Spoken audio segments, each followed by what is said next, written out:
What makes different between traditional computing and machine learning computing? To solve a problem, we need a programming instruction. First, we have to design an algorithm, and then we have to convert that algorithm into program, and then we need to execute that program in order to resolve the problem, such as Word, Excel, PowerPoint, AutoCAD, PDF, or any kind of software or application that you have in your computer. That is called a programming instruction, which is already programmed in your computer.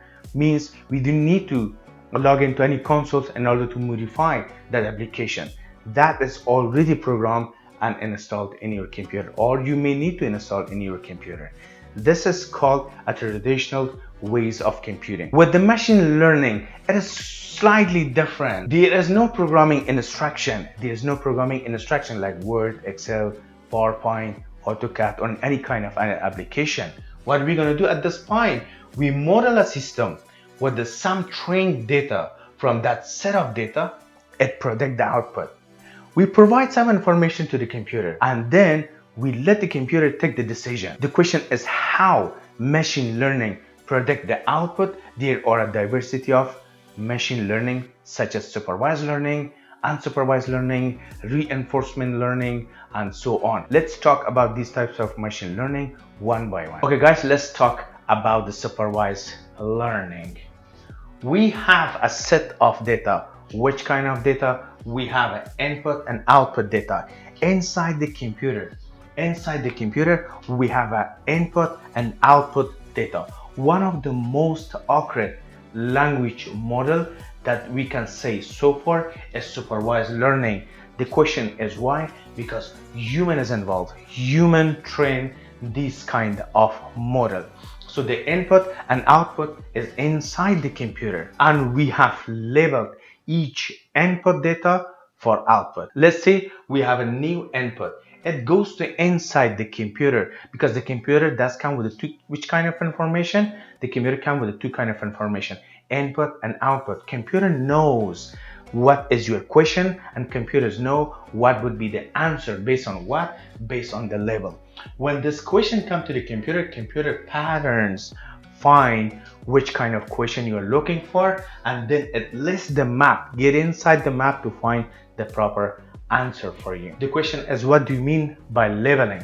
Let's say we have two types of label in this an example. For example, I have an email. Each email comes with a two category, either a spam or ham. Ham is very nice email.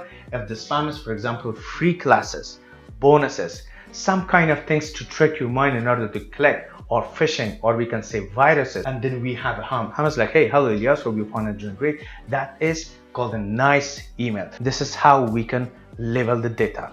Supervised learning does come with the two categories as well. We have a classification category and we have a regression category. With a classification category, we have a specific category. Let's say one category for blue color and one category is for a red color. If the input is color, if it goes to the blue, they say, hey, it's belong to this category. It is belong to the blue category. If the question or if the input is coming to the red color, oh, it is belong to the red category. This is how we can classify our data using supervised learning. The other one is regression. With regression, since the data is not clear, such as height and weight, everybody weight is different and everybody height is different. That is why for height and weight, we are using regression category of supervised learning. Okay guys, as we learn through the supervised learning, the input and output is already defined by the algorithm.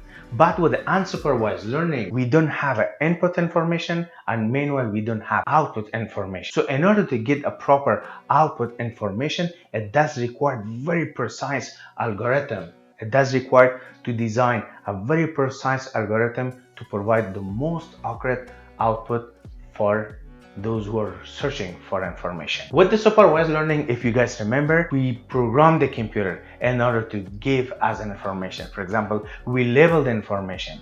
But with unsupervised learning, computer teaching us.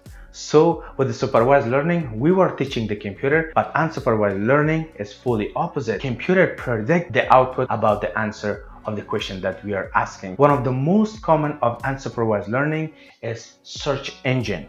Let's say if I type Albert Einstein. Once I type Albert Einstein, you can see many types of link about Albert Einstein.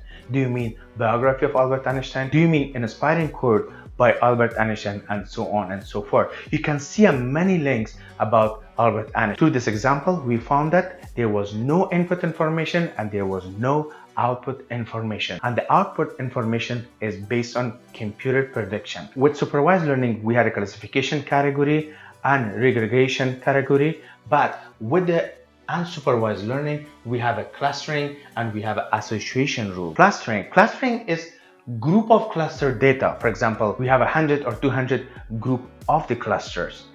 And that's why, for example, purchasing behavior. If you're searching for the grocery shop, if you purchase most of your grocery online, 1 time, 2 time, 3 time, then the computer will find out your behavior purchase. That's called the clustering category of unsupervised learning.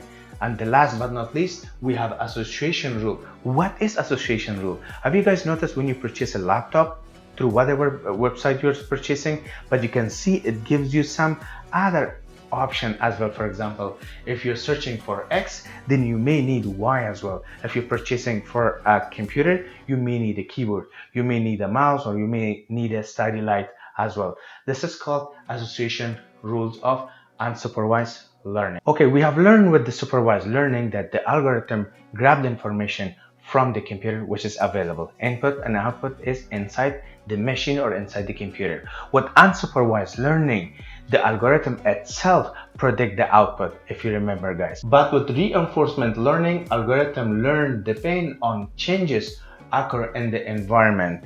The algorithm is designed to find out what is changing in an environment. In every stage, algorithm behave in different way. The question is why? The answer is because the best result. We are trying to find the best result in every movement. That is the main reason. With the reinforcement learning, we have some stages. Let's say we have two stages, a stage good and a stage bad. With the good stage, we will get some reward. With the bad stages, we will get some penalty or some punishment. So the example of reinforcement learning, I can say GPS, global positional system. If you guys are using global positional system, sometime when you see if the road is blocked, the GPS will point or route you in different ways in order to give you the most proper and the most easiest way to get to your destiny. Another example is chessboard. The algorithm is trying to find out the best move in order to get reward, not the penalty. Through this kind of example, we learn that the reinforcement learning is not stable. It depends on the environment. So it's see what the environment is doing, and based on that movement of environment, the computer will react and move into different stages. I'm sure that now you're thinking about the semi-supervised learning as well. If you learn about supervised learning and you learn about unsupervised learning, let's say that semi-supervised learning is combination of both.